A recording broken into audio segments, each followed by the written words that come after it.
ओम नमो भगवते वासुदेवाय। ओम नमो भगवते वासुदेवाय। ओम नमो भगवते वासुदेवाय।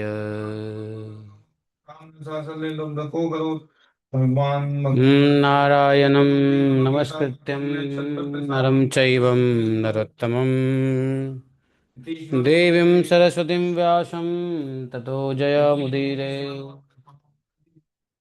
नष्टप्रायस्वभद्रेषु नित्यं भागवतसेवया भगवतिरुत्तमश्लोके भक्तिः भवति नैष्ठकी।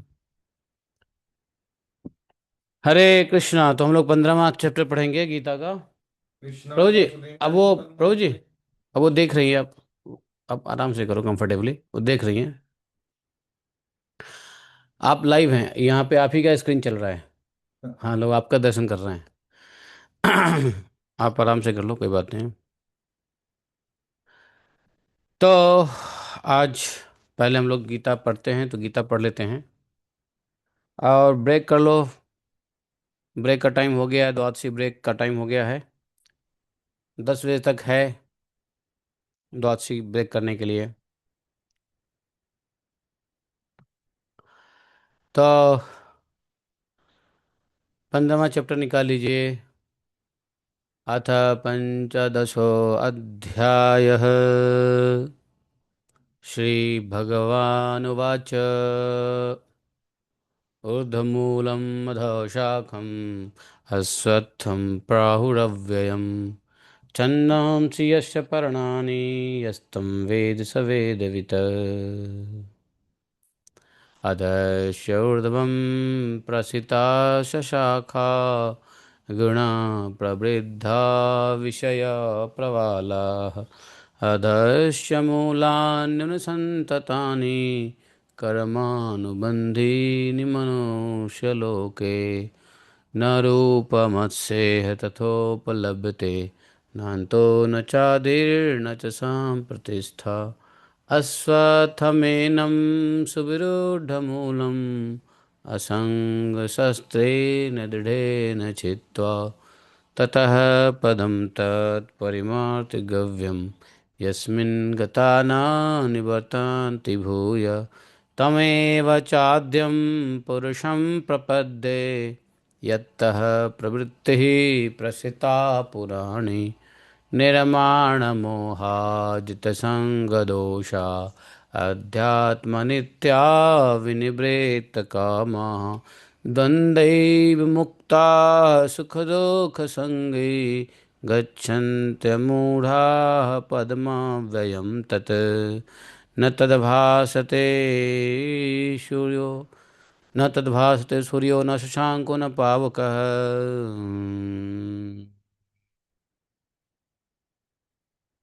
यद्गत्वा न निवर्तन्ते तद्धाम परमं मम। ममेवांशो जीवलोके जीवभूतः सनातनः मनः षष्ठानि इन्द्रियाणि प्रकृत्यस्थानि कर्षति। शरीरं यद्वाप्नोति यच्चाप्युत्क्रामतीश्वरः गृहीत्वैतानि संयाति वायुगन्धानि वाशयात्। श्रोत्रं चक्षुस्पर्शनं च रसनं घ्राणमेव च अधिष्ठाय मनश्चायं विषयानुपसेवते। उत्क्रामन्तं स्थं वापि भुञ्जानं वा गुणान्वितं विमूढानानुपश्यन्ति पश्यन्ति ज्ञानचक्षुषा। यतन्तो योगिनश्चैनं पश्यन्त्यात्मनवस्थितं यतन्तोऽपि कृतात्मानो नैनं पश्यन्त चेतसः। यदादित्यगतं तेजो जगद्भास्यतेऽखिलं यच्चन्द्रमसि यच्चाग्नौ तत्तेजोविधिमामुकं गामाविश्य च भूतानि धारयाम्यहं मोजसा पुष्णामि चौषधी सर्वा सोमो भूत्वा रसात्मकः। अहं विश्वानरो भूत्वा प्राणिनां देहमाश्रितः प्राणपानसमायुक्तः पचामि अन्नं चतुर्विधं सर्वस्य चाहं हृदि सन्निविष्टो मत्तः स्मृतिज्ञानप्रमोहनं च वेदैश्च सर्वैरहमेव वेद्यो वेदान्तकृत्वेतदविदेव चाहं द्वाविमो पुरुषो लोके क्षरक्षाक्षर एव च क्षरक्षरवाणि भूतानि कुटस्थो अक्षर उच्यते।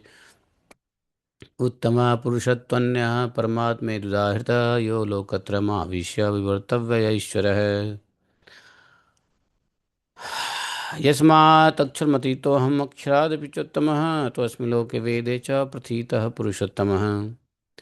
यो मामेव सम्मूढो जानाति पुरुषोत्तमं स सर्वविद्यते मां सर्वभावेन भारतः। इति गुह्यतमं शास्त्रम् इदमुक्तं मया नघम् एतद्बुद्धा बुद्धिमानस्कृतस्य भारत। ओम तत्सदिति श्रीमद्भगवद्गीतासु उपनिषत्सु ब्रह्म विद्यायां योगशास्त्रे श्रीकृष्ण अर्जुन संवादे पुरुषोत्तम योगो नाम पंचदशोऽध्यायः। महापुरुष विद्या। ओम जितं ते पुंडरीकाक्ष नमस्ते विश्वभावन नमस्ते स्तु ऋषिकेश महापुरुष पूर्वज। ओ नमो हिरण्यगर्भाय प्रधानाव्यक्तरूपिणे। ओम नमो वासुदेवाय शुद्धज्ञानस्वरूपिणे। देवानां दानवानां च सामान्यमधिदैवतं सर्वदा शरणं द्वन्द्वं व्रजामि शरणं तव। एकस्त्वमसि लोकस्य षष्ठासंहारकस्तथा अध्यक्षासनन्ता च गुणमाया समावृतः। संसारसागरं घोरम् अनन्तं क्लेशभाजनं त्वमेव शरणं प्राप्य निस्तरन्ति मणिषिणः। न ते रूपं न चाकारो न युधानि न चास्पदं तथापि पुरुषाकारो भक्तानां त्वं प्रकाशसे। नैव किञ्चित् परोक्षं ते प्रत्यक्षोऽसि न कस्यचित् नैव किञ्चित् सिद्धं ते न च सिद्धोऽसि कस्यचित्। कार्याणां कारणं पूर्वं वचसां वाचमुत्तमं योगिनां परमासिद्धिः परमं ते पदं विदुः। अहं भीतोऽस्मि देवेश संसारे अस्मिन् भयावहे त्राहि माम पुण्डरीकाक्ष न जाने शरणं परम्। कालेष्वपि च सर्वेषु दिक्षु सर्वासु च अच्युत शरीरे च गतप्राणे वर्धते मे महद्भयम्। तत्पादकमलादन्यत् न मे जन्मान्तरेष्वपि निमित्तं कुशलस्यास्ति येन गच्छामि सद्गतिम्। विज्ञानं यदिदं प्राप्तं यदिदं ज्ञानमर्जितं जन्मान्तरविमेदेव मा भूतस्य परीक्षय। दुर्गतावपि जातायां गत्वं गतिस्त्वं मतिर्मम यदि नाथं च विन्देयं तावतास्मि कृति सदा। अकां खलु संचित्तं मम ते पादौ स्थितं कामविष्णुपादौ तु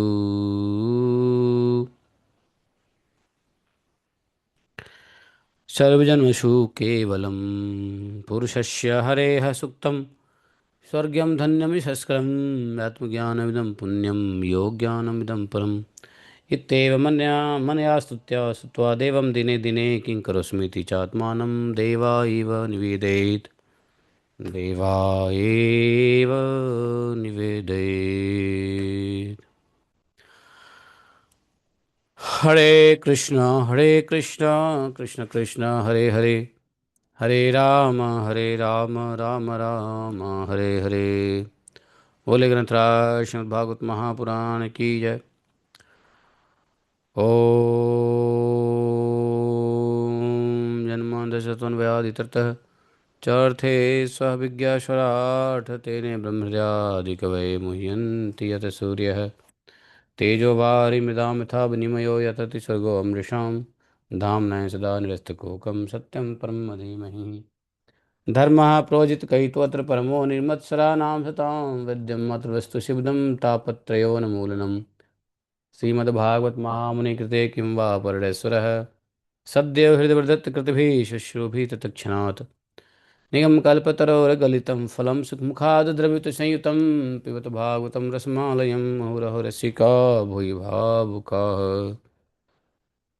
अहं सर्वस्य प्रभवो मत्तः सर्वं प्रवर्तते यदि मत्त्वं भजन्ते मां बुधा भावा समन्विता मच्चित्ता मद्गतप्राणा बोधयन्तः परस्परं कथयतस्य मां नित्यं तुष्यन्ति च रमन्ति च। तेषां सततयुक्तानां भजतां प्रीतिपूर्वकं ददामि बुद्धियोगं तं येन मापुयान्ति ते। तेषामेवानुकम्पार्थम् अहम् अज्ञानजं तमः नास्यात्मभावस्थो ज्ञानदीपेन भासुता। अहमेवाशमेवाग्रे नान्यत् सदसत्परं पश्चादमते तस्य एव शिष्येत् स्वस्म्यहम्। ऋतेऽर्थं यत् प्रतीयेत न प्रतीयेत चात्मनि तद्विद्यादात्मनो मायां यथा भासो यथा तमः यथा महान्ति भूतानि भूतेषु चावचश्वनो पृष्ठान्यन्यपृष्ठानि तथा तेषु न तेषु एतावदेव जिज्ञासं तत्त्वजिज्ञासनात्मना अन्यव्यतिरेकाभ्यां यत् स्यात् सर्वत्र सर्वदा। हरे कृष्ण कृष्ण कृष्ण हरे हरे हरे राम राम राम हरे हरे। हरे कृष्ण कृष्ण कृष्ण हरे हरे हरे राम राम राम हरे हरे। बोले ग्रंथराज श्रीमद् भागवत महापुराण की जय। श्री व्यासदेव भगवान की जय। श्री सुध गोस्वामी महाराज की जय। श्री सुध गोस्वामी की जय। अनंत कोटि वैष्णव भक्तवृंद की जय। जय जय श्री राधे श्याम। हरे कृष्णा। तो आज है द्वादशी कृष्ण पक्ष, अधिक ज्येष्ठ का महीना। अधिक ज्येष्ठ का महीना अब मात्र 3 दिन रह गए हैं, 13, 14, 15। अश्विनी और भरणी दोनों नक्षत्र है आज। कुछ समय के बाद भरणी भी हो जाएगा। अतिगंड योग है, कौलव तैतुल कड़न है, शुक्रवार दिन है आज।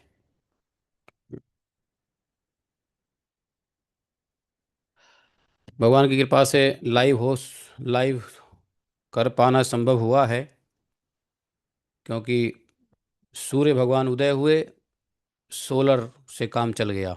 बिजली तो नहीं आई है, सोलर आए तो वाईफाई चला, वाईफाई से कनेक्ट हो रहा है। मोबाइल नेटवर्क तो वीक है, अभी भी है। आवाज़ आ रही है आप लोगों को?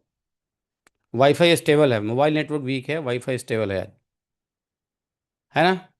आ रही है आवाज़? हरे कृष्णा प्रभु, दंडवत प्रणाम। आ रही है। दंडवत इतनी लंबा, सीधे सीधे बोलो आ रही है, इतना लंबा क्यों बोल रहे हो? दंडवत प्रणाम आ रही है। ओ हो गया जी, हो गया। ऐसा है, भागवतम क्लास में आ गए, भागवतम की कक्षा में आ गए, प्रणाम हो गया। यही बड़ा प्रणाम है। कथा में एंट्री हो गई, यही प्रणाम है। तो हाँ,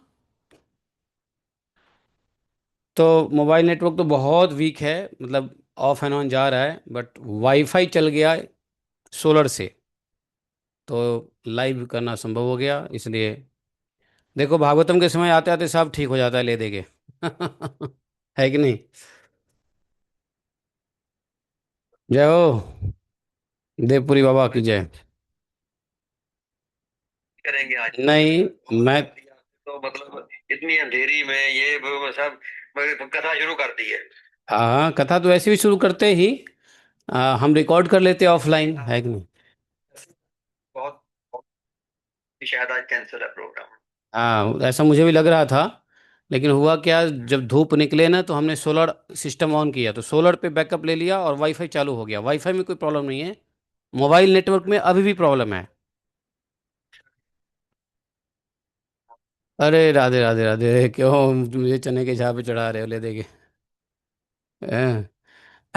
ग्राउंड पे रहने तो ठीक रहेगा। तो हम लोग द्वादश अध्याय का श्रवण करेंगे, लेकिन मतलब ये देख रहा हूँ कि ले दे के भागवतम के समय अपने आप सब ठीक हो जाता है चीज़ें। बुखार हो तो भागवतम के समय बुखार ठीक हो जाती है, सर्दी जुकाम हो तो भागवतम के समय पे वो भी ठीक हो जाता है। इलेक्ट्रिसिटी इंटरनेट की प्रॉब्लम हो तो वो भी ठीक हो गया आज, जबकि कल मैं आज सुबह परिक्रमा गया गिरिराज, वहाँ पे 10 पेड़ ऐसे गिरे हुए हैं रोड पे, बड़े बड़े नीम के पेड़ सब ऐसे गिरे हुए हैं, है कि नहीं? तो बड़ी तेज आंधी तूफान, कह नहीं सकते। तो पूरी रात बिजली नहीं, एनीवे। बट हम लोग का भागवतम चल रहा है लाइव, तो क्या कहना, ये भागवतम की कृपा है, श्रीमद् भागवतम की जय।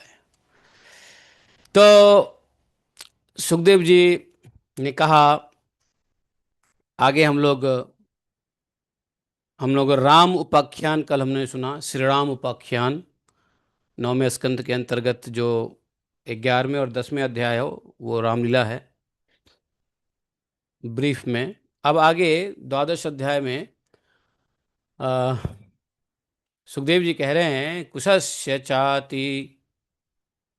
कुशस्य च अतिथि तस्मात् निषधस्तुतो नभः पुण्डरीकोऽथ तत्पुत्रः क्षेमधन्वा भवत्ततः देवानीकस्तनो निकस्ततो नीह पारियात्रो अथ ततसुतः ततो बलस्थल तस्माद् वज्रनाभो अर्क्षम्भवः खगणस्तत्तसुतस्तस्मात् विधृतिश्चाभवत सुतः ततो हिरण्यनाभो अभुद योगाचार्यस्तु जैमिनेः शिष्यः कौशल्यः आध्यात्मं यज्ञबालक्यो अध्यगाततः योगं महोदय ऋषिः हृदय ग्रन्थिभेदकम् पुष्यो हरिण्याभस्य ध्रुवसन्धिस्ततोऽभवत् सुदर्शनोऽथाग्निवर्णः शीघ्रस्तस्य मरुः सुतः यो असावास्ते योगसिद्धिः कलापग्रामाश्रितः कलेरन्ते सूर्यवंशं नष्टं भावयिता पुनः तस्मात् प्रसुतस्य तस्य सन्धिस्तस्याप्यमर्षणः महस्त्वांस्ततसुतस्तस्मात् विश्वसाहु अन्वजायत ॐ अज्ञानतिमिरान्धस्य ज्ञानाञ्जनशलाकया चक्षुरुन्मीलितं येन तस्मै श्रीगुरवे नमः श्रीचैतन्यमनोभीष्टं स्थापितं येन भूतले स्वयं रूपा कदा मह्यं ददाति स्वपदान्तिकम् वन्देऽहं श्रीगुरोः श्रुतपदकमलं श्रीगुरोन् वैष्णवांश श्रीरूपं सागरजातं सहगण रघुनाथान्वितं तं सजीवं साद्वैतं सावधूतं परिजनसहितं श्रीकृष्णचैतन्यदेवं श्रीराधाकृष्णपादान् सहगणललिता श्रीशाखान्वितांश्च हे कृष्ण करुणा सिन्धो दीनबन्धो जगत्पते गोपेश गोपिकान्तं राधाकान्तं नमोऽस्तुते तप्त कांचन गौरांगी राधे वृंदावनेश्वरी वृषभानुसुते देवी प्रणमामि हरिप्रिये वाञ्छाकल्पतरुभ्यश्च कृपा सिन्धुभय एव च पतितानां पावनेभ्यो वैष्णवेभ्यो नमो नमः जय श्री कृष्ण चैतन्य प्रभु नित्यानंद श्री अद्वैत गदाधर शिवासादि गौरभक्तवृंद हरे कृष्ण कृष्ण कृष्ण हरे हरे हरे राम राम राम हरे हरे बोले ग्रंथराज श्रीमद् भागवतम की जय। तो बड़े अच्छा विषय और संयोग भी है। आज मूल पाठ भागवतम का अंतिम दिन है, आज 7वां दिन है। तो आप देख रहे हैं, आपके साथ आप मेरे स्क्रीन पे देख रहे हो, मूल पाठ भी चल रहा है। जब मूल पाठ चले और व्याख्या चले भागवतम का, तो यह भागवतम की पूर्णता है। संपूर्ण भागवत जैसे हिंदी व्याख्या चलता है और भागवत का मूल पाठ भी चलता है, तो ये परफेक्शन है। तो हम लोग 7 दिन से जो हम कर रहे हैं, इसमें मूल भी चल रहा है और आ, हम लोग व्याख्या तो करते ही हैं। मूल तो हम लोग कुछ कुछ ही श्लोक पढ़ पाते हैं, लेकिन व्याख्या 7 दिन में पूरी भागवतम हुआ, आज कंप्लीट हो जाएगा। ये मूल पाठ प्रशांति माता जी ने अपनी दिवंगत माता जी के कल्याण के लिए, अत्यंतिक कल्याण के लिए प्रशांति माता जी ने मूल पाठ का आयोजन करवाया था, करवाई हैं, मतलब आज अंतिम दिन है और आज ही ब्राह्मण भोजन के साथ समाप्त हो कर देंगे। तो मेरे ख्याल से अभी वही कि 10वां 11वां स्कंद है ना। हाँ, 11वां स्कंद है का, 11वां 12वां स्कंद है आज। तो सुखदेव जी महाराज कहते हैं, परीक्षित जी, ये कुश का पुत्र हुआ अतिथि, और उसका निषद, ये कुश कौन है, लव कुश वाला, और निषद का नव, नव का पुंडरीक, पुंडरीक का क्षेम धनवा, क्षेम धनवा का देवानिक, देवानिका अनीह, अनीह का परियात्र, परियात्र का बलस्थल, और बलस्थल का पुत्र हुआ वज्रनाभ। यह सूर्य का अंश था। वज्रनाभ से खगण, अच्छा ये वज्रनाभ नहीं जो हमारे ये दूसरे बज्रनाभ हैं, सूर्यवंशी बज्रनाभ। और बज्रनाभ से खगण, खगण से विधृति, विधृति से हिरण्याभ की उत्पत्ति हुई, और वह जैमिनी का शिष्य और योगाचार्य था। कौशल देशवासी याज्ञवल्क्य के ऋषि ने उनकी शिष्यता स्वीकार करके उससे अध्यात्म योग की शिक्षा ग्रहण की थी। वह योग हृदय की गांठ काट देने वाली तथा परम सिद्धि देने वाली है। हिरण्याभ का पुत्र हुआ पुष्य, पुष्य का हुआ ध्रुव संधि, ध्रुव संधि का सुदर्शन, सुदर्शन का अग्निवर्त, अग्निवर्त का शीघ्र, शीघ्र का पुत्र हुआ मेर, मरु। मरु ने योग साधना से सिद्धि प्राप्त कर ली, और वह इस समय भी कलाप नामक ग्रह में रहता, गांव में रहता है, ग्राम में, कलाप गांव। कलयुग के अंत में सूर्यवंश के नष्ट हो जाने पर वह उसे फिर से चलाएगा, अर्थात सूर्यवंश का वह सूत्रधार होगा कलयुग के अंत तक, तो अभी वो भी है। मरु से प्रसुश्रुत और संधि, संधि से अमर्षण का जन्म हुआ, अमर्षण का महस्वान, और महस्वान का पुत्र हुआ विश्वहास्व, विश्वसाह, और विश्वसाह का प्रसेनजित, प्रसेनजित का पुत्र हुआ तक्षक, और तक्षक के पुत्र हुए बृहद्वल। बोले देखो परीक्षित जी, यही बृहद्दल को तुम्हारे पिता अभिमन्यु ने युद्ध में मार डाला था। एते हिक्ष्वाकुभूपाल तीता शृण्वनागतान् बृहद्दलस्य भविता पुत्रो नाम बृहद्रणः। बोले देखो, इक्ष्वाकु वंश में इतने नरपति हो चुके हैं, कितने नरपति हुए हैं। अब आने वालों के विषय में सुनो। ये बृहद्वल का पुत्र होगा बृहद्रण, और बृहद्रण का पुत्र होगा उरुक्रय, भविष्य की बात भी बता रहे हैं। और उसका बृहत वत्स वृद्ध, वत्स वृद्ध का प्रतिव्योम, प्रतिव्योम का भानु, भानु का पुत्र होगा सेनापति दिवाक।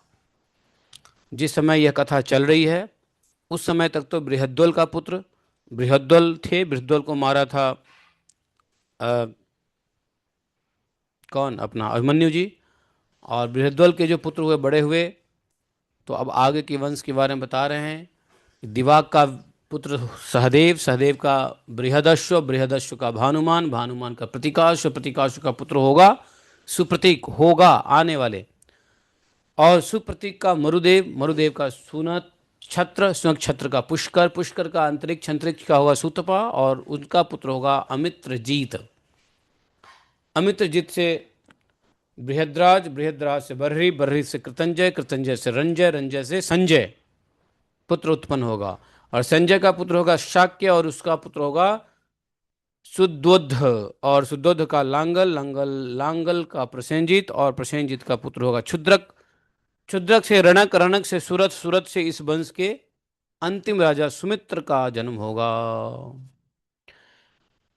ये सब बृहद्वल के वंशधर होंगे, और इक्ष्वाकु का यह वंश सुमित्र तक ही रहेगा, क्योंकि सुमित्र के राजा होने पर कलयुग में यह वंश समाप्त हो जाएगा।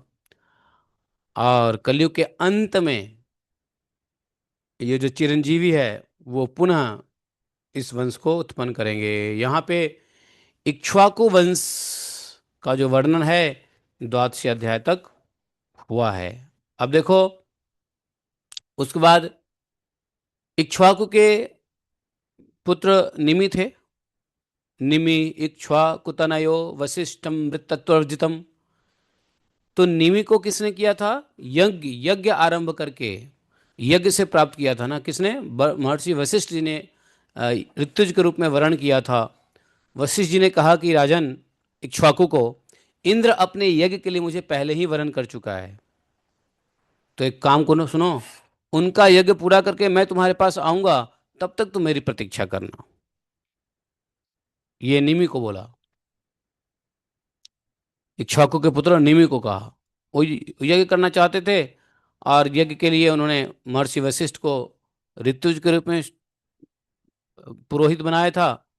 लेकिन वशिष्ठ जी ने कहा देखो, इंद्र का यज्ञ पहले करना पड़ेगा, और उसका यज्ञ पूरा करके हम आते हैं, फिर तुम्हारा यज्ञ करेंगे, तुम तब तक रुकना, प्रतीक्षा करना।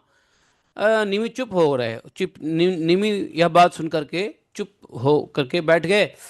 उन्होंने कुछ कहा नहीं, और वशिष्ठ जी ने इंद्र का यज्ञ करने के लिए कराने के लिए चले गए। देखो, किसी को बुरा लगेगा, क्योंकि मान लो एक एक यजमान को बोलोगे कि मैं फलाने अ, यजमान का यज्ञ करा के आता हूँ फिर तुम्हारा करूँगा, तो यजमान को बुरा लगेगा। हैं, देखो पहले मैंने पंडित जी को कहा यज्ञ करने के लिए, और पंडित जी हमारे यज्ञ ना करके वो चले जा रहे हैं इंद्र के यज्ञ करने के लिए। क्यों? क्योंकि इंद्र का यज्ञ होगा तो बड़ी दक्षिणा वाले यज्ञ होंगे, है कि नहीं? इंद्र श्रेष्ठ भी है और बड़ी दक्षिणा भी देगा। तो पंडित लोग का ऐसा रहता है कि यदि एक जगह से दक्षिणा अगर 2,000 रुपये आना है, और दूसरी जगह उसी समय दक्षिणा अगर 10,000 रुपये का है, तो पहले कोशिश करेगा कि दक्षिणा 10,000 रुपये वाले का पहले करा दे पूजा पाठ, फिर 2,000 रुपये वाले को कराएंगे। ऐसा चलता है पंडित पुरोहिती में, कि अगर जजमान बड़ा यज्ञ वाला है तो पहले उसका यज्ञ करा दो भाई। राजा निमित चुप हो गया, उन्होंने कुछ कहा नहीं। इधर वशिष्ठ जी इंद्र के को यज्ञ कराने के लिए चले गए। राजा निमि को सारी बात समझ में आ गई। निमि ने विचार किया, और विचार करके सोचा कि देखिए, जीवन क्षण भंगुर है। आज मन में यज्ञ करने की इच्छा आई है, क्या पता कल हम रहें नहीं रहें, जीवन क्षण भंगुर है। और फिर अगर रहें भी तो क्या पता हमारी बुद्धि खराब हो जाए और यज्ञ की बात टल जाए। तो कहते हैं शीघ्रम शुभम, शुभ कार्य में शीघ्रता करनी चाहिए, और बुरे कार्य में डिले करना चाहिए। डिले, शीघ्र का उल्टा क्या होगा? विलंब। तो शीघ्रम शुभम और विलंबेन अशुभम कार्यम। तो जो अशुभ कार्य है उसमें थोड़ा विलंब कर देना चाहिए, बच जाते हैं। और जो शुभ कार्य है उसमें शीघ्रता कर देनी चाहिए। तो इस वजह से जो क्या होगा, निमि ने सोचा कि चलो ठीक है, वशिष्ठ जी गए तो गए, मैं किसी और को पंडित जी को बुला लूंगा और यज्ञ संपन्न करा लूंगा। जब वशिष्ठ जी इंद्र के यज्ञ संपन्न करा के लौटे, तो वशिष्ठ जी ने देखा कि चेला निमि ने उनकी बात मानी नहीं, और यज्ञ प्रारंभ कर दिया किसी और को, पंडित जी को बुला करके, किसी और को अ, पुरोहित मान करके। तो वशिष्ठ जी को बड़ा क्रोध आया, है कि नहीं? देखो, ये मेरी बात नहीं माना, ये इंतजार नहीं कर सकता था, निमि को श्राप दे दिया, है कि नहीं? कहा कि निमि, तुमको अपने विचारशीलता पे घमंड है, पांडित्य का बड़ा घमंड है, जा तेरा शरीर गिर जाए, शरीर पात हो जाए। जबकि निमि की दृष्टि में वशिष्ठ जी का श्राप कुछ अनुकूल नहीं था, प्रतिकूल था। निमि को लगा कि गुरुजी को श्राप देना ही नहीं चाहिए, क्यों नहीं देना चाहिए? अरे तुम चले गए तो मैं किसी और पंडित जी से करा लिया है, कि इसमें कौन सी गलती कर दी हमने? तो निमि भी बड़े पहुंचे हुए थे। निमि ने भी क्या किया, उल्टे जो है गुरु वशिष्ठ जी को श्राप दे डाला, कि बोला कि आपने लोभ बस अपने धर्म का आदर नहीं किया, इसलिए आपका भी शरीर गिर जाए। क्यों? क्योंकि वशिष्ठ जी ने लोभ किया कि हम देवताओं का यज्ञ पहले कराएंगे, इससे मेरा मान सम्मान दान दक्षिणा सब कुछ, ख्याति ऐश्वर्य बढ़ जाएगा। इस लोभ में हैं, तो कह सकते हैं कि वशिष्ठ जी को यह लालच हो गया, कैश एंड काइंड। इसको अंग्रेजी में क्या कहते हैं? Cash and kind. अधिक कैश और काइंड दोनों तरीके से इंद्र को यज्ञ कराने में ज्यादा उनको कैश एंड काइंड मिल रहा था। तो निमि को उन्होंने बोला प्रतीक्षा करो। तो वही कहा निमि ने कि आप लोभवश, अधिक कैश एंड काइंड के चक्कर में आपने धर्म का आदर नहीं किया, मेरा यज्ञ छोड़ के आप इंद्रदेव का यज्ञ कराने चले गए, आपका भी शरीर पतन हो जाए, गिर जाए। यह कहकर आत्मविद्या में निपुण निमि ने अपने शरीर का त्याग कर दिया, क्योंकि निमि को पहले उन्होंने श्राप दिया, तो निमि ने शरीर का त्याग दिया। और इधर हमारे वशिष्ठ जी ने भी अपना शरीर त्याग दिया, क्योंकि उनको भी अब क्या हुआ, वशिष्ठ जी ने शरीर त्यागा तो मित्रा वरुण के द्वारा उर्वशी के गर्भ से जन्म ग्रहण किया। अब ऋषि हैं तो ऐसे साधारण माता पिता के थोड़ी ना गर्भ से आएंगे, उर्वशी के गर्भ से जन्म लिया। और राजा निमि के यज्ञ में आए हुए श्रेष्ठ मुनियों ने राजा के शरीर को प्रिजर्व कर दिया, सुगंधित वस्तुओं में प्रिजर्व कर दिया। जब सत्र याग की समाप्ति हुई और देवता लोग आए, तब उन लोगों ने उनसे प्रार्थना की।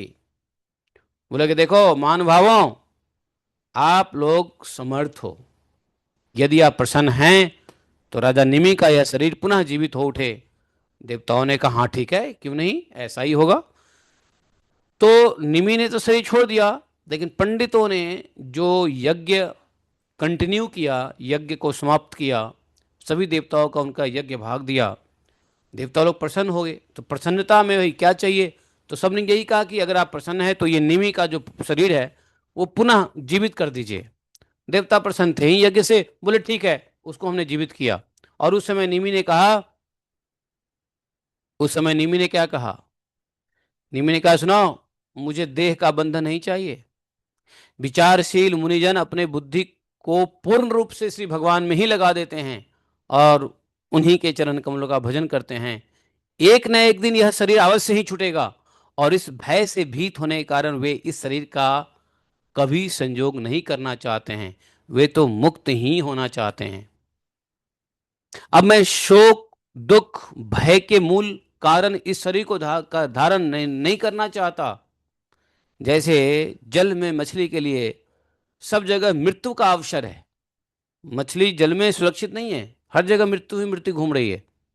कहाँ बड़ी मछली छोटे मछली को खा जाए, मछली को पता नहीं कौन से जीव जंतु खा जाए सर, और मछली को पता नहीं मछुआरे पकड़ के ले जाए, तो बड़ा भय रहता है मछलियों को। ठीक वैसे ही इस शरीर में भी हर समय मृत्यु ही मृत्यु है। इस शरीर में कहीं कोई सुख नहीं है, और जिस शरीर को मृत्यु पे छोड़ना ही है, दोबारा उस शरीर में क्यों जाएं। तो जब देवताओं ने कहा कि ठीक है हम ऐसा कर देते हैं, तो निमि के आत्मा ने कहा नहीं नहीं, मुझे नहीं जाना अब शरीर में। दुनिया तो शरीर से मुक्त चाहती है, और हम तो ऑलरेडी शरीर से निकल गए हैं, अब मैं उस शरीर में क्यों जाऊं। ये बात भागवतम में एक जगह और आता है, जहां पे आत्मा को बुलाया जाता है। आत्मा को बुलाया जाता है और कहते हैं कि आजा, अपने शरीर में चला जा, देख तेरे नाते रिश्तेदार जो है ना तुम्हारे लिए रो रहे हैं, तुम अपने शरीर को धारण कर। लेकिन आत्मा क्या कहते हैं, नहीं, कौन मेरा बाप, कौन मेरा माँ, कौन मेरे रिश्तेदार, है कि नहीं, हैं। चित, चित्रकेतु महाराज। और उसमें कौन थे, किसने बुलाया उनके पुत्र की आत्मा को, नारद जी। नारद जी। नारद जी के साथ एक और ऋषि थे, क्या नाम था उनका, नारद जी के साथ नारद जी के साथ एक और ऋषि थे, अंगिरा। अंगिरा और नारद जी दोनों थे वहां पे। तो नारद जी ने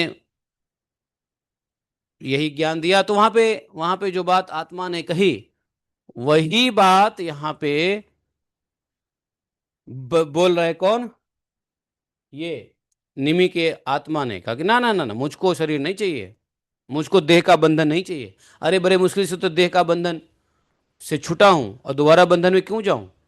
जो बेवकूफ़ी होगा जो दोबारा शरीर के बंधन में जाएगा, ना ना।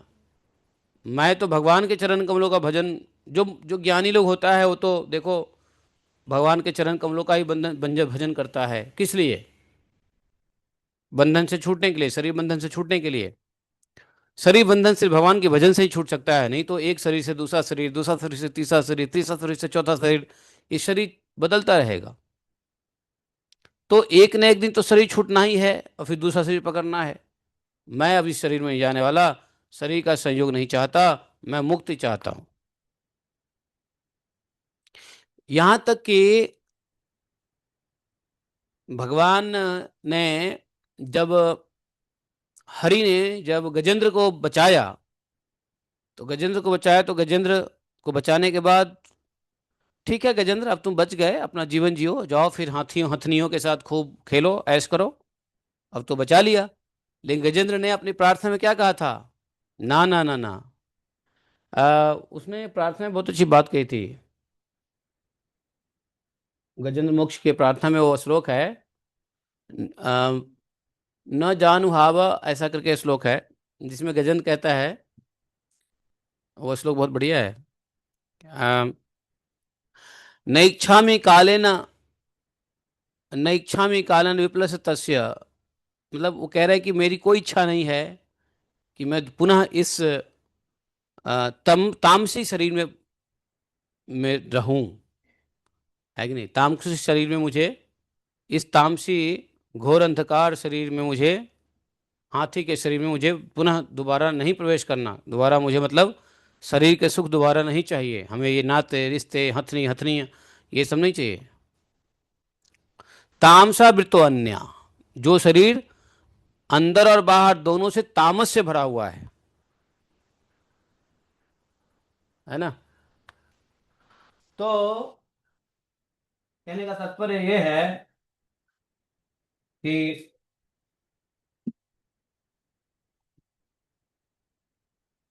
गजेंद्र ने भी भगवान से यही कहा था कि हमको अब इस तामस शरीर से क्या करना है कि नहीं। गजेंद्र जी का वह श्लोक बड़ा फेमस है, जिजी विषे ना हम याम किम, अंतः बहिश्चा भृत्यो अन्या, इच्छामि कालेन नयस्य विप्लव, तस्यात्म लोक, तस्यात्म लोकावरणस्य मोक्षम। जिजी विषे, मैं इस ग्राह के चंगुल से छुटकर दोबारा जीवित नहीं रहना चाहता। ठीक है, भगवान को, भगवान प्रसन्न हुए, भगवान आए और हमें ग्राह के चंगुल से निकाला, लेकिन अब मैं जीवित नहीं रहना चाहता। क्यों? अभी तक तो तुम भगवान से प्रार्थना कर रहे थे, बचाओ बचाओ बचाओ, अब भगवान आ गए, अब तुमको बचा लिया, अब तुम जियो अपना जीवन। नहीं नहीं नहीं, मुझे जीवित नहीं रहना है। क्यों नहीं रहना है? क्योंकि भीतर और बाहर सब ओर से अज्ञान के द्वारा ढके हुए इस हाथी के शरीर से मुझे क्या लेना। अंतर बहिश्चाभितो अन्या, इच्छामि कालेन नयस्य विप्लव। तो बोला कि मैं तो आत्मा के प्रकाश को ढक देने वाला उस अज्ञान की निवृत्ति चाहता हूं।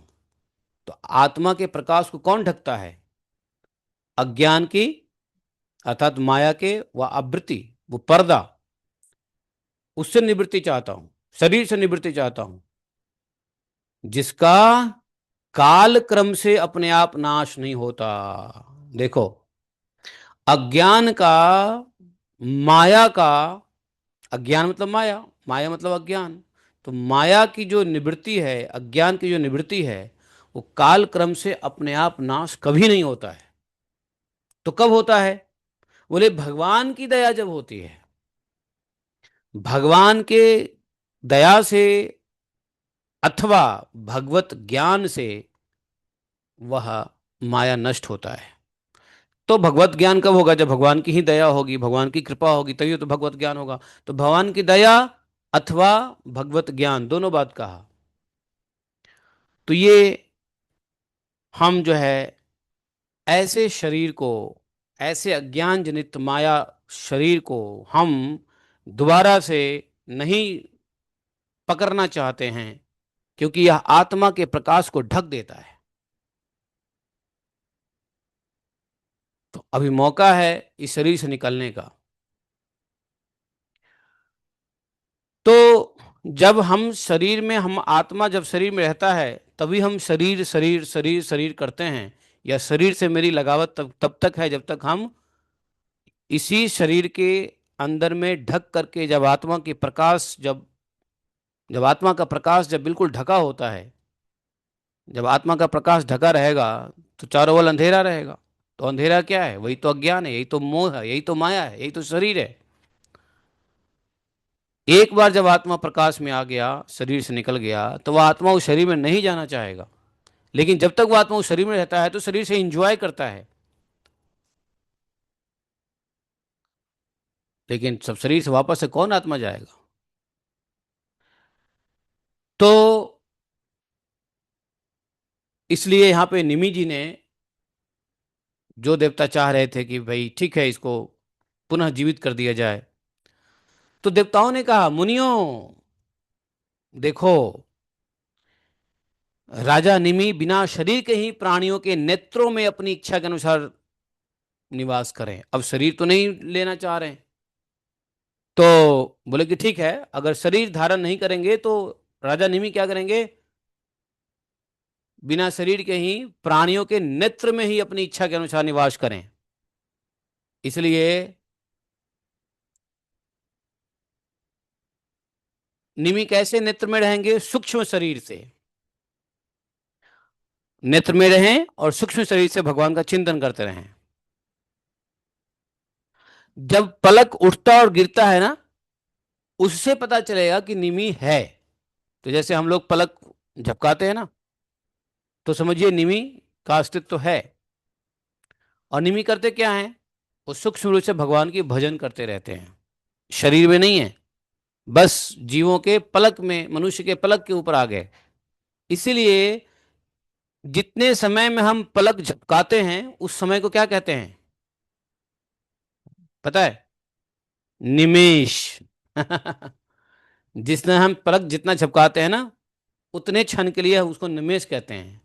एक निमेश, दो निमेश, तीन निमेश, मतलब दो पलक, तीन पलक है। पलक झपकाए तो पलक झपकाने का जो अ, मतलब frequency of fraction of second में होता है ना, तो उसको निमेश कहते हैं।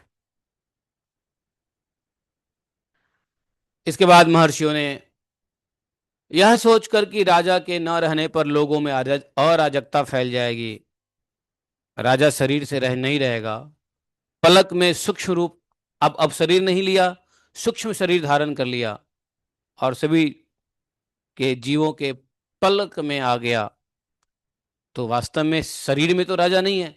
तो महर्षियों ने सोचा कि चलो ठीक है, अब राजा नहीं होगा तो डाकू डकैत चोर डकैत ज्यादा फैल जाएंगे, अराजकता फैल जाएगी।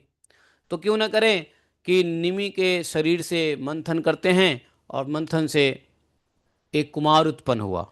निमि के शरीर से मुनियों ने मंथन किया, तो एक, और निमि के शरीर से चूंकि वह जन्म लिया, तो इसलिए उसका नाम हुआ जनक। ठीक है, जनक। और विदेह से उत्पन्न होने के कारण इनका नाम वैदेह भी पड़ा। मंथन से उत्पन्न हुए इसलिए राजा जनक का नाम क्या पड़ा, क्या पड़ा, मंथन से उत्पन्न हुए थे, मिथिला, मिथिल हुए, मिथिल। और यही मिथिल ने मिथिलापुरी नगर बसाई, जिसको, और मिथिलापुरी की भाषा को मैथिल कहते हैं, मैथिल। तो ये जनक जी का जन्म राजा निमि से हुआ है। निमि के एक प्रकार से क्या बोलेंगे उसको, शरीर मंथन पुत्र हुआ, मंथन पुत्र। तो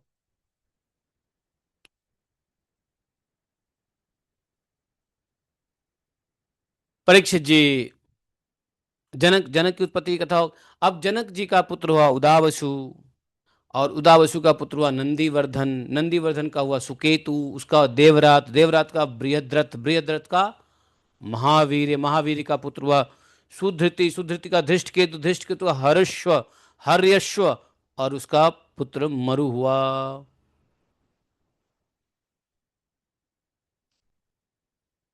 मरु से प्रतिपक, प्रतिपक से कृतिरथ, कृतिरथ से देवमीट, देवमीट से विश्रुत, विश्रुत से महाधृति का जन्म हुआ।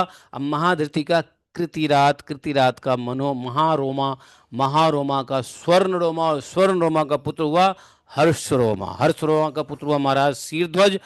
वे वे जब यज्ञ के लिए धरती जोत रहे थे शीरध्वज महाराज, तब उनके सिर से, मतलब हल के सर से, अग्रभाग से, जिसको क्या कहते हैं, फाल, है ना, हल का जो अग्रभाग होता है ना, इसको फाल कहते हैं, उससे सीता जी उत्पन्न हुई, और इसी से उनका नाम शिरध्वज पड़ा।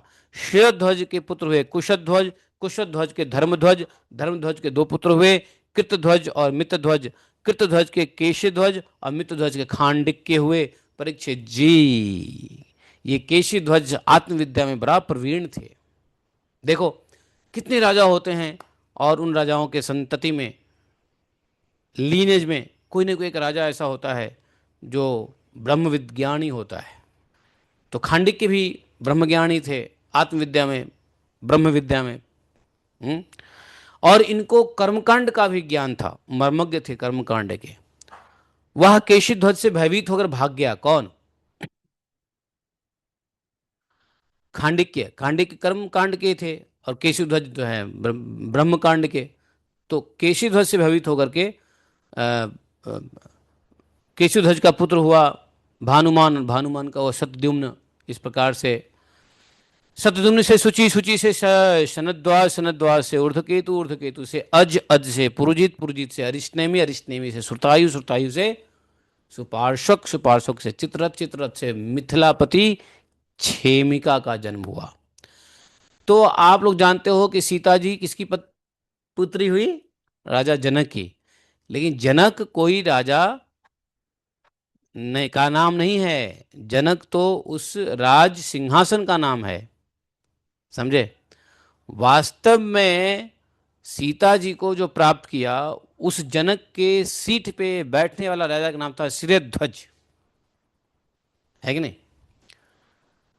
अब चूंकि जो भी वहां का राजा होता है सबको जनक, जनक, जनक जी, जनक जी कहते हैं। जैसे अभी भगवान कृष्ण के समय में जो जनक के जनकपुर के राजा हुए, कौन हुए?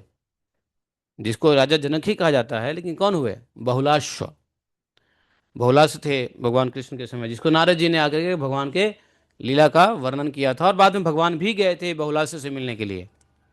क्योंकि मिथिला में दो भगवान भक्त के बड़े भक्त हुए भगवान के समय में। एक तो राजा बहुलाश्व और दूसरा एक ब्राह्मण। क्या नाम था उस ब्राह्मण का? उस ब्राह्मण का एक नाम था, क्या नाम था उसका?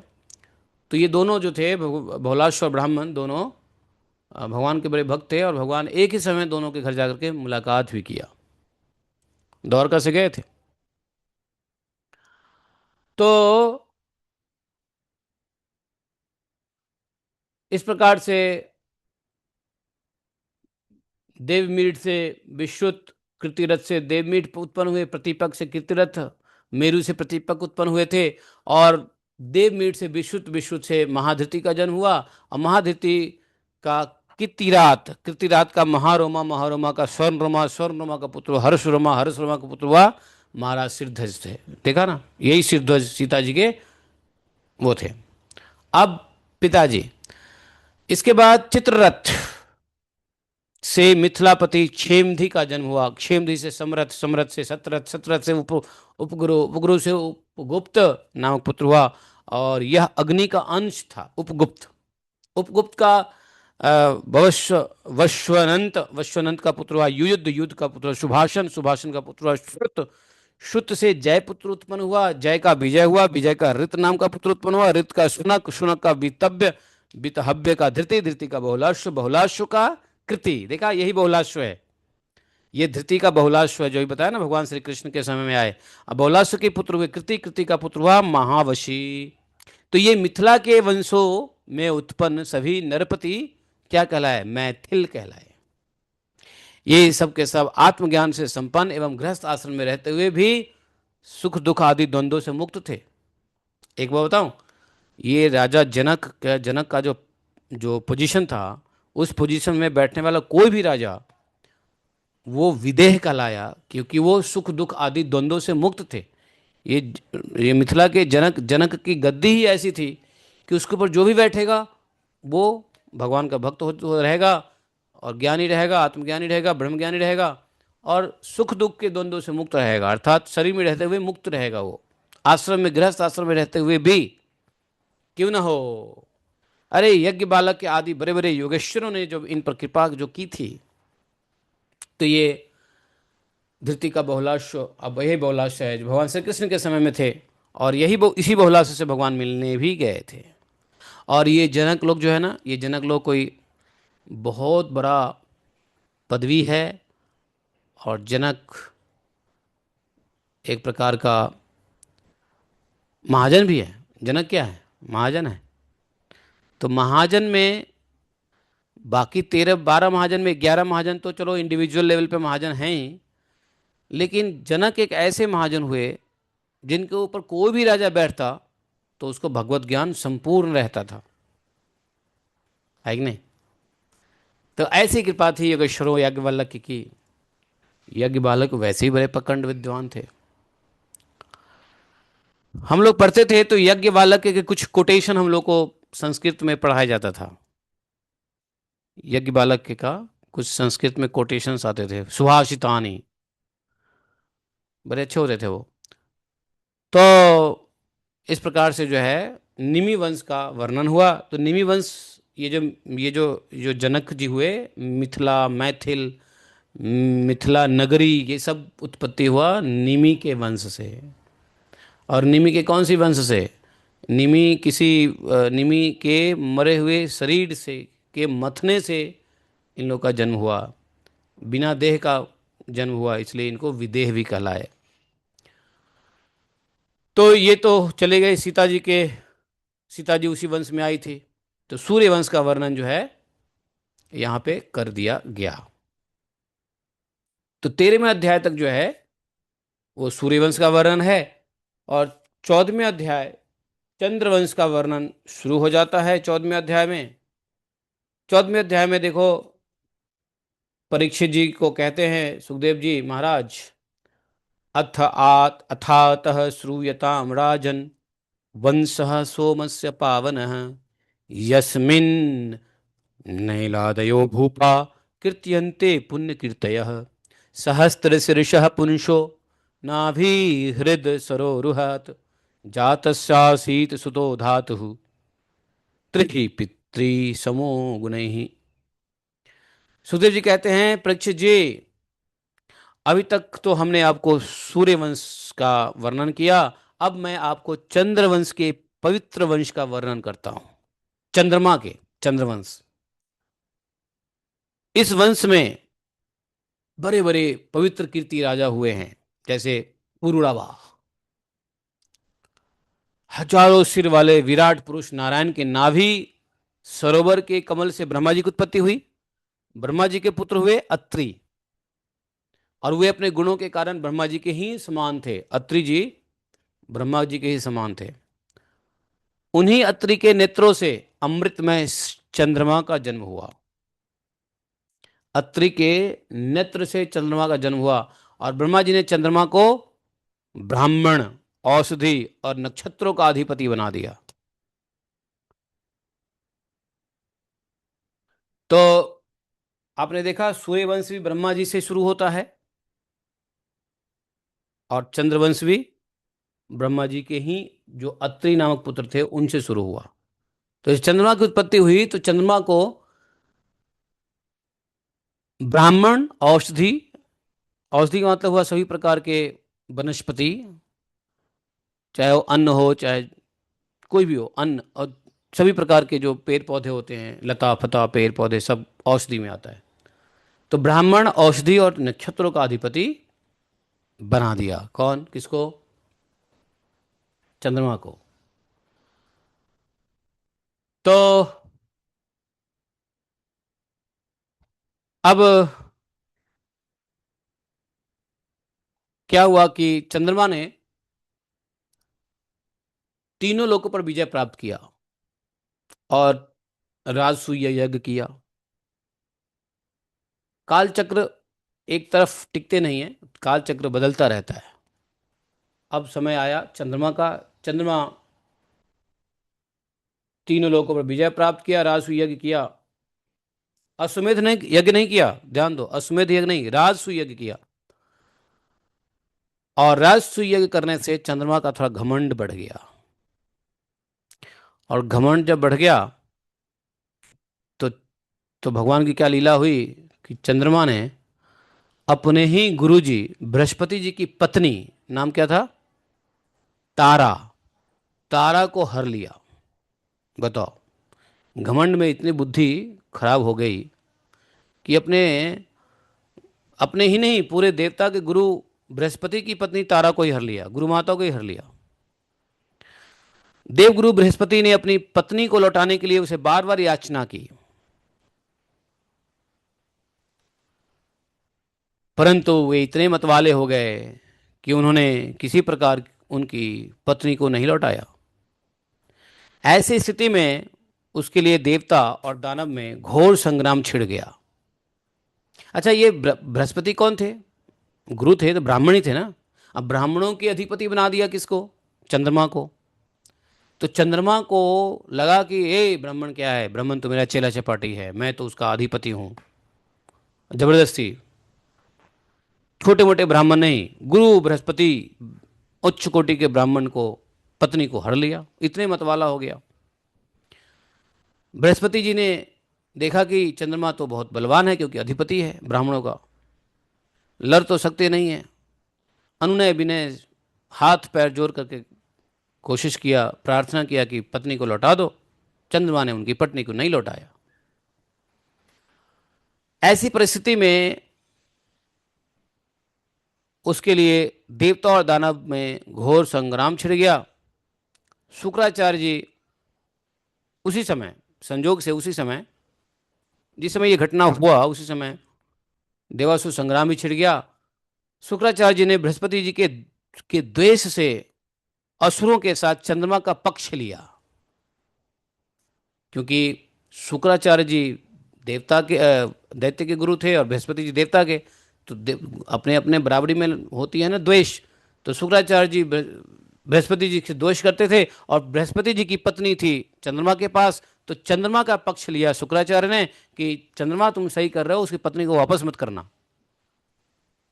जब चंद्रमा भी देवता में ही आता है, तो कहते हैं ना कि दुश्मन के दुश्मन दोस्त। तो शुक्राचार्य जी के दुश्मन आमीन एक तरीके से विपक्षी बृहस्पति जी, और बृहस्पति जी से दुश्मनी ले लिया चंद्रमा जी ने उस पत्नी को हर लेने की वजह से। तो शुक्राचार्य जी ने इनसे दोस्ती कर ली और चंद्रमा का पक्ष ले लिया। महादेव जी ने स्नेह बस सभी भूतगणों के साथ अपने विद्या गुरु अंगिरा के पुत्र बृहस्पति का पक्ष लिया। देवराज इंद्र ने भी बृहस्पति का पक्ष लिया और इस प्रकार तारा के निमित्त से देवता और असुरों का संहार करने वाले घोर संग्राम हुआ। मतलब बृहस्पति जी ने सभी देवताओं से कहा भाई मेरे पत्नी दिलाओ, और चंद्रमा तो अकेले पड़ गए थे देवताओं में। तो चंद्रमा को साथ देने के लिए पूरा जो है ना असुरों का संग मिल गया, क्योंकि शुक्राचार्य जी चंद्रमा के पक्ष में थे और जहां शुक्राचार्य जी होंगे वहीं असुर होगा। तो तारा के लिए, किसके लिए? तारा के लिए, एक तारा के लिए, बृहस्पति की पत्नी तारा के लिए ये देवासुर संग्राम हुआ, देवता और असुरों का संग्राम हुआ। समझे? है? देखो इस बात को भागवतम में लिखने की क्या जरूरत थी, बताना जरा। इस बात को भागवतम में लिखने की क्या जरूरत थी? 18,000 श्लोक, 7 दिन मात्र था परीक्षित महाराज को, और 7 दिन में ये सब बातें, पत्नी का हरण अपहरण, उसके लिए संग्राम, उसके लिए गुटबाजी, उसके लिए अलायंस एंड एक्सिस, ये सब क्या चक्कर क्या था? विश्व युद्ध तो विश्व युद्ध कुछ नहीं है, विश्व युद्ध से वही ऊपर का युद्ध है ये देवासुर संग्राम, है ना। फिर क्या हुआ? लग रहा था कि भाई संग्राम ऐसा हुआ कि अंत ही नहीं हो रहा है। अंगिरा जी भागे गए ब्रह्मा जी के पास। ब्रह्मा जी से कहा महाराज युद्ध बंद करवाओ पिताजी से, ब्रह्मा जी के पुत्र अंगिरा। तो बोला कि पिताजी जरा युद्ध बंद करवाओ, आप ही के बस की है। ठीक है। इस पर ब्रह्मा जी ने आकर के चंद्रमा को बहुत डांटा फटकारा, है कि नहीं। और चंद्रमा किसका पुत्र है? अंगिरा का। तो ब्रह्मा जी का एक तरीके से पोता हुआ है। ये पहली बार हुआ है जब दादाजी ने पोते को डांटा हो। वैसे दादाजी पोते को प्रेम करते हैं लेकिन ब्रह्मा जी चंद्रमा को बहुत डांटा फटकारा, कहा कि छोड़ दो उसके पत्नी को, बृहस्पति जी को दे दो, हवाले कर दो है कि नहीं। जब बृहस्पति जी को यह मालूम हुआ कि तारा गर्भवती है, तब उन्होंने कहा दुष्टे, मेरे क्षेत्र में तो यह तो किसी दूसरे का गर्भ है। अपने पत्नी से कहा कि मेरे क्षेत्र में तो यह किसी दूसरे का गर्भ है, इसे तू अभी त्याग दे, तुरंत त्याग दे, डर मत, मैं तुझे जलाऊंगा नहीं। क्योंकि एक तो तू स्त्री है और दूसरे मुझे भी संतान की कामना है कि नहीं, मुझे भी संतान उत्पत्ति करनी है। तो एक तो स्त्री है, स्त्री को नहीं मारना चाहिए, स्त्री को नहीं जलाना चाहिए, स्त्री कितना भी गलती कर दे भाई मारो मत स्त्री को। स्त्री के लिए दूसरी सजा होती है जो मैंने बताया था पहले। स्त्री गलती करे तो उसके लिए क्या सजा है? अकल ठिकाने लाने के लिए, उसके लिए दूसरा उपाय है। लेकिन वैसे स्त्री को नहीं मारना चाहिए, ना हाथ से ना पैर से ना। तो कहा कि मैं तुम्हें जलाऊंगा नहीं, चिंता मत कर, तुम इस पुत्र को त्याग दो। और तुम यदि ये तुम्हें लग रहा होगा कि मैं तुमको मारने पीटने वाला हूं, तो नहीं। क्योंकि एक तो तुम स्त्री है जिसको मारना ही नहीं चाहिए, दूसरा मुझे भी संतान की कामना है, इसलिए तू मेरी पत्नी बनी रहे, कोई दिक्कत नहीं है, बस इसको त्याग दे। ये मेरा पुत्र नहीं है, चंद्रमा का पुत्र है। देवी होने के कारण तू निर्दोष भी ही है कि नहीं। अपने पति की बात सुनकर तारा बड़ी लज्जित हुई। तारा को भय था कि पति हमें दंड देंगे, लेकिन तारा को अनुमान के मुताबिक, अनुमान के अपोजिट, है ना, आशा से कहीं अधिक, हाँ, उसको लगा कि त्याग देंगे बृहस्पति जी। लेकिन बृहस्पति जी ने कहा नहीं नहीं, कोई बात नहीं है, तू मेरी पत्नी ही बन के रहा, मुझे पुत्र चाहिए, मुझे कोई दिक्कत नहीं है, बस इस संतान को त्याग दे जो मेरे क्षेत्र में दूसरे का पुत्र आ गया है। तारा सुन के बड़ी लज्जित हुई। बताओ, ऐसे साधु ऐसे साधु पति को छोड़ के मैं चंद्रमा को वरण कर लिया। तो चंद्रमा को तारा ने वरण किया तो कि जबरदस्ती थोड़ी ने किया, तारा की भी इच्छा थी, चंद्रमा से तारा भी बड़े आकर्षित हुए थे, हुई थी, समझे। और जब दोनों का बराबरी मेल मिलाप होता है, मन मिलता है, तभी तन मिलता है। तो तारा लज्जित हुई क्योंकि तारा का भी इसमें गलती थी। उसने, क्या हुआ, चंद्रमा के साथ जो गर्भ धारण की हुई थी, एकदम समझो कि सोने के समान चमकता हुआ एक बालक को अपने गर्भ से अलग कर दिया। वो लोग देवी देवता की बात है, वो लोग गर्भ डालना, गर्भ अलग करना, ये सब उन लोग के लिए संभव रहा होगा। तो उन्होंने उस गर्भ को अलग कर दिया, किसके कहने पे, अपने पति बृहस्पति जी के कहने पे। अब क्या हुआ, जब वो गर्भ अलग कर दिया तो सोने के समान चमकता था वो बालक। जब तक वो गर्भ में था, पेट में था, तब तक बृहस्पति जी को दिखा नहीं। अब जब वो बोल दिए गर्भ से अलग कर दे, तो गर्भ से अलग कर दिया, निकाल दिए गर्भ के बाहर।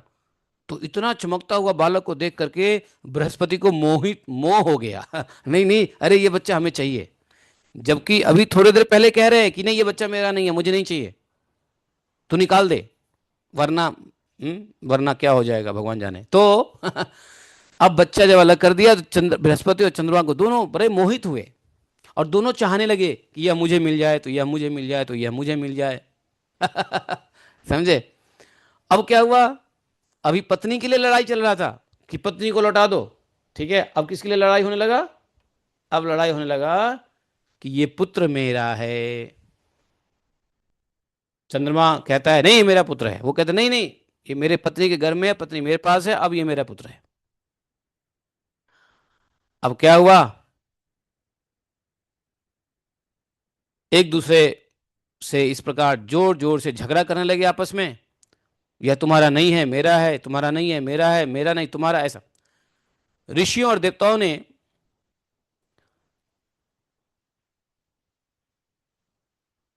ऋषियों और देवताओं ने तारा को अलग एकांत में ले जाके पूछा, बताओ वास्तव में किसका पुत्र है ये, बृहस्पति जी का है या उसका है। क्योंकि माता ही बता सकती है वास्तव में किसका पुत्र है। तो देवताओं के पूछे जाने पे तारा को बड़ी लज्जा आई और कुछ बोल ही ना पाई। बालक ने अपनी माता की झूठी लज्जा से क्रोधित होकर, वो बालक अपनी माता को, तारा को श्राप दे रहा है, क्रोधित होकर के बोल रहा है, दुष्टे तू बतलाती क्यों नहीं, तू अपना कुकर्म मुझे शीघ्र से शीघ्र बता दे। वो बालक भी बोल उठा। उसी समय ब्रह्मा जी ने तारा को एकांत में बुलाया और बहुत कुछ समझाया बुझाया। तब तारा जी ने धीरे से कहा कि यह पुत्र चंद्रमा का है। ब्रह्मा जी ने बड़े प्रेम से वाणी से सहलाया, तारा को कॉन्फिडेंस में लिया। तब तारा ने कहा कि वास्तव में यह पुत्र चंद्रमा का है। इसलिए चंद्रमा ने उस बालक को ले लिया, डिसीजन हो गया। परीक्षित जी, ब्रह्मा जी ने उस बालक का नाम क्या रखा, बुद्ध। पता है क्यों, क्योंकि बालक उतने छोटे से उम्र से, मतलब अभी गर्भ से तुरंत निकला ही था, निकाला ही गया था माता के द्वारा। वो बड़ा बुद्धि उसकी बड़ी गंभीर थी, जब ही तो बोल पड़ा। ए, तू बोलती क्यों नहीं है मैं किसका पुत्र हूं अपने माँ को तभी बोला था, क्रोधित होकर के। वास्तव में बहुत गंभीर था वह बालक, इसलिए उसका नाम बुद्ध पड़ गया। और जो आप देख रहे हैं बुद्ध, ये बुद्ध ग्रह जो है, ये यही तारा के पुत्र हैं, अर्थात चंद्रमा से, चंद्रमा का पुत्र हुआ। बुद्ध बड़ा गंभीर था, ऐसा पुत्र प्राप्त करके चंद्रमा को बड़ा आनंद हुआ, जबकि ये नाजायज पुत्र था, है ना, कोई जायज पुत्र नहीं था। कुमारो मातरम प्राहा कुपितो लीक लज्जया किम नो बच सद्वृत्ते आत्मविद्याम वदासु में। ब्रह्मा ताम्र आहूय संप्राक्षीन सात्वयम सोमस्येत्यासनकैः सोमस्तम तावतगृहत। अब सुनो क्या हुआ। सुखदेव जी कहते हैं कि परीक्षित जी, ये जो बुद्ध के द्वारा इला के गर्भ से, इला इला याद है, इला, बुद्ध ने इला के गर्भ से, कौन इला, जो सुदुम्न थे, सुदुम्न बन गए थे स्त्री, और उसके गर्भ से यही बुद्ध ने पुरुरवा का को जन्म किया। अब बताओ, पुरुरवा कौन से वंश का हुआ फिर? चंद्रवंश का हुआ, क्योंकि चंद्र का पुत्र बुद्ध, अब बुद्ध का पुत्र पुरुरवा, है ना। तो पुरुरवा का जितना खानदान हुआ कौन से वंश का हो गया? ये हुआ चंद्रवंश। तो चंद्रवंश की उत्पत्ति समझ में आ गई, नहीं आई अभी भी? सो रहे हो, नींद आ रही है है। तो ये चंद्रवंश ऐसे चला। हम्म अब चंद्रमा, अब एक बताओ, चंद्र को हम लोग क्या कहते हैं? मामा। चंद्रमा को मामा क्यों कहते हैं? चंदा मामा। मामा कैसे हो गए चंद्रमा, ये बताओ जरा किसी को पता है? कोई बताओ, चंद्रमा मामा कैसे हो गए, बताओ। चंदा मामा आ रे, पता नहीं क्या क्या बच्चों को हम लोग पाठ पढ़ाते रहते हैं ना। चंद्रमा को मामा क्यों कहते हैं? लक्ष्मी जी की, लक्ष्मी जी के भाई कहाँ से आ गए चंद्रमा? हाँ, हाँ, वाह, देखो, ऐसा आंसर वही दे सकते हैं जो भागवतम को कई सालों से श्रवण कर रहे हो। जैसी माता जी बता रही है, हमारी गुरु बहन है, सीनियर गुरु बहन है। तो साधु संतों के बीच में रहती है, बहुत कथा सुनी है, तो ध्यान में रहता है माता जी को। एग्जैक्टली यही है। चंद्रमा जी का जन्म समुद्र से ही हुआ था। लक्ष्मी जी निकली थी, चंद्रमा निकले थे। चंद्रमा समुद्र के जो है पुत्र हैं, और और लक्ष्मी जी की बहन है, क्योंकि समुद्र के पुत्री हैं लक्ष्मी। तो लक्ष्मी हमारी माता है, इसलिए चंद्रमा हमारे मामा हैं भाई, मामा का भाई क्या होगा? माँ का भाई, डबल माँ, माँ माँ, दो माँ मिलता है तो मामा एक बनता है तो है। हाँ, हाँ, चंद्र ऐसा है, सुनो, देवलोक में अंगिरा ऋषि से तो आए थे, लेकिन चंद्रमा जो है समुद्र से भी लीला प्रकट हुए थे। वैसे क्या समुद्र की पत्नी है लक्ष्मी? लक्ष्मी वैसे लीला बस, लीला बस। एक्चुअली चंद्रमा को दोबारा जन्म लेना पड़ा तो समुद्र के यहाँ से निकले, और चंद्र और लक्ष्मी जी को दोबारा जन्म लेना पड़ा तो समुद्र के उससे निकले। इसकी बड़ी लंबी कथा है, अगर मैं कथा कहूंगा तो पूरा दिन हो जाएगा। लक्ष्मी नारायण में एक बार हुआ लफड़ा, समझे? लक्ष्मी नारायण में एक बार लफड़ा हुआ, ठीक है। तो उस लफड़े के चक्कर में भगवान ने उनको कहा कि तुम चिंता मत करो, तुम पेशेंस रखो, समय आएगा, तुम दोबारा से जन्म लेना समुद्र की पुत्री के रूप में, तब हमारा तुम्हारा विवाह होगा, है कि नहीं। लक्ष्मी जी कह रही थी कि भैया हम लोग का कोई एनिवर्सरी डेट नहीं है, है, हम लोगों का कौन से दिन में हमारा विवाह है तो पता ही नहीं किसी को, हम तो आदि हैं, आदि करता नारायण आदि माता लक्ष्मी, तो हम लोग का कौन सा दिन विवाह का दिन है? हम अपना विवाह दिवस मनाना चाहते हैं जैसे शिव जी मनाते हैं तो लक्ष्मी जी थोड़ी सी नाराज हो गई, कोई हमें डेट बताइए। नारायण बोले कि क्या डेट बताऊं तुमको, है, हम तो सनातनी हैं, कहाँ कौन सा डेट रखोगे? लक्ष्मी जी को प्रसन्न करने के लिए, ठीक है तुम चिंता मत करो, एक डेट डिसाइड कर लेंगे, ठीक है। तो बोले कौन सा डेट होगा? तो समुद्र मंथन होगा ना, उस समय तुम समुद्र के पुत्री के रूप में आ जाना, और पुत्री के रूप में आके मैं कोने में खड़ा रहूंगा, तुम मेरे को वरण कर लेना, तुम मेरे को पति बनाना, और वही दिन जो है हमारा विवाह का मुहूर्त हो जाएगा। वह दिन कौन सी थी? वही अमावस्या के दिन, दिवाली। है कि नहीं? तो कार्तिक अमावस्या दिवाली को समझिए लक्ष्मी नारायण के बीच में एक वरण का जो है ना दिन हुआ। लक्ष्मी जी खुश हो गई, ठीक है अब मेरा भी एनिवर्सरी डेट है। अभी महिलाओं का चक्कर चलता रहता है ना, उनको एनिवर्सरी डेट चाहिए, ये डेट चाहिए, वो डेट चाहिए, मतलब मालपुआ और सारी क्या बोलते हैं शॉपिंग करने का बहाना चाहिए। तो ये सब लक्ष्मी नारायण के बीच कथा चलती रहती है कि नहीं? अरे बड़े बड़े गुस्से हुए ये लोग। अच्छा, ये दोनों ये मत समझना कि लक्ष्मी पैर दबाती है तो नारायण सोए रहते हैं, दोनों में बड़ी बनती है, बनती नहीं है। कभी कभी ऐसी बिगड़ती है, भयंकर बिगड़ती है ना? एक बार तो दोनों को घोड़ा घोड़ी बनना पड़ा। है कि नहीं? तो ये सब पुराणों की कथा है। जब पुराणों को पढ़ोगे तो उस कथा में सब बहुत, इसलिए पुराण जो है पढ़ना चाहिए। पहले पुराण लोग पढ़ते थे। तो अब चलो कोई बात नहीं है, ये भागवत पुराण ही सबसे बड़ा पुराण है। लेकिन जो पुराण जानते हैं वो लोग बीच बीच में इस कथा को बताते रहते हैं, है कि नहीं? और कथा बताने वालों को पुराण जरूर पढ़ना चाहिए। सुनने वालों को सिर्फ भागवतम सुनना चाहिए, लेकिन कथा बोलने वाले को भागवत पुराण भी पढ़ना चाहिए। क्योंकि पुराण नहीं पढ़ोगे तो भागवतम में तो बस धारा प्रवाह में कथा बताई गई है, लेकिन उसका कारण क्या है, कहाँ से कथा आई, क्यों ऐसा हुआ, ये तो सुखदेव गोस्वामी नहीं बता सकते ना। 7 दिन का समय है, संक्षेप है, 18,000 श्लोक है, सारी पुराणों की बात कहाँ रखेंगे? तो संक्षेप संक्षेप में सारी, इसलिए ग्रंथराज श्रीमद् भागवतम है, पुराणों का पुराण, सब पुराणों से भी है, आदि। तो इसलिए जो कथाकार है वो सारा पुराण पढ़े, और जो श्रवण करने वाला है उसी कथा सुनते रहे, आनंद लेते रहे।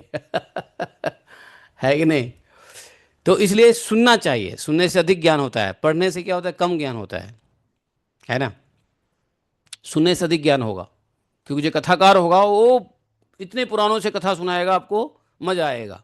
तब पता चले अरे पुररवा ये था, अरे इंद्र ऐसे। तो आपने प्रश्न किया ना कि माता ये वो तो उसका पुत्र था, तो फिर समुद्र का पुत्र कैसे बना? ये सब लीला चलता रहता है ना, लीला चलता रहता है। क्योंकि समुद्र मंथन से वनस्पति निकली थी, नहीं निकले थे? तो किस रूप में वनस्पति निकले थे? चंद्रमा, चंद्रमा निकले सारे वनस्पति औषधि को लेते हुए, है कि नहीं? क्योंकि उसके अधिष्ठात्री ब्रह्मा जी ने उसको क्या बनाया था? है अंगिरा के पुत्र, लेकिन ब्रह्मा जी ने क्या उपाधि दिया? ब्राह्मण, औषधि, और एक और उसका अधिपति बनाया। तो जब औषधि निकलेगा तो चंद्रमा भी निकल के आ गया, है कि नहीं? अब समझ के नहीं आया? है? हाँ, ये डाउट डाउट वैलिड है, नो डाउट।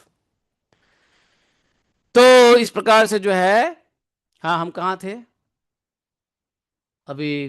कहाँ चले गए थे? माता जी ने जवाब दिया था, कौन सा टॉपिक था वो? मा है, हाँ, पुरुरवा, पुरुरवा। तो पुरुरवा का जो है, हाँ, तो मैं मामा की बात कर रहा था। इस प्रकार से चंद्रमा मामा कहलाए, है कि नहीं? और इस प्रकार से जो है एक दिन क्या हुआ, इंद्र की सभा लगी, और सभा में देवर्षि नारद जी पुरुरवा के रूप, गुण, उदारता, शील, मतलब धन संपत्ति पराक्रम का खूब बखान कर रहे थे नारद जी। नारद जी का तो क्या कहना। तो उसको सुन करके इंद्र की सभा में नारद जी बड़ा गुणगान कर रहे थे पुरुरवा का। इसको सुन करके वहां जानते हो देवलोक में एक अप्सरा है, उसका नाम है उर्वशी। उर्वशी के हृदय में काम भाव का उदय हो गया। वह कि इतना पराक्रमी है, इतना वैभवशाली है, इतना स्वभाव से अच्छा है, चलो। अब बेचारी जो है पुरुरवा के प्रति आकर्षित हुई, और काम वेदना से पीड़ित होकर के वह देवांगना, नाम क्या था, उर्वशी, पुरुरवा के पास आई। जबकि उर्वशी को मित्र वरुण जी के मित्र वरुण के श्राप से मृत्युलोक में आना पड़ा था। इसकी भी एक कथा है, इसकी भी एक कथा है, अलग कथा है, कि मित्रा वरुण उर्वशी को श्राप दिया था कि तुम मृत्युलोक पे जाके जन्म लोगी। ये यही उर्वशी है जो किससे निकले? नर नारायण के जंघा से निकले, है ना। एक तरीके से नर नारायण पुत्र ही हुए वो, है ना। तो मित्रा वरुण के श्राप से उसको मृत्युलोक में आना पड़ा। फिर पुरूरवा तो बड़े सुंदर कामदेव के समान थे, और यह सुनकर कि देव सुंदरी सुर सुंदरी उर्वशी ने धैर्य धारण किया और वह उसके पास चली आई। अब देवांगना उर्वशी को यह देख करके राजा पुरूरवा के नेत्र बड़े प्रसन्न हुए, शरीर में रोमांच आया, मीठी वाणी से दोनों बात करने लगे। बात करते करते शादी ब्याह कर लिया। पुरूरवा ने क्या कहता है? पुरूरवा कहते हैं कि सुंदरी तुम्हारा स्वागत है, आओ बैठो, मैं तुम्हारी क्या सेवा करूं, तुम मेरे साथ विहार करो, हम दोनों का यह विहार अनंत काल तक चलता रहे। उर्वशी ने कहा, राजन आप सौंदर्य के मूर्तिमान कामदेव स्वरूप हैं, भला ऐसा कौन कामनी है जिसकी दृष्टि और मन आप में आसक्त नहीं हो जाए, क्योंकि आपके समीप आकर मेरा मन रमन की इच्छा से अपना धैर्य खो बैठा है। जैसे वो बोल रहे हैं लष्टी लष्टी बातें, वैसे उर्वशी भी लष्टी लष्टी बातें बोलने लगी। बोले, राजन जो पुरुष गुण रूप आदि के कारण प्रशंसनीय होता है, जो पुरुष गुण रूप आदि के कारण प्रशंसनीय होता है, वही स्त्रियों को भाता है, अभिष्ट होता है। इसलिए मैं आपके साथ अवश्य विहार करूंगी, परंतु मेरे प्रेमी महाराज मेरी एक शर्त है।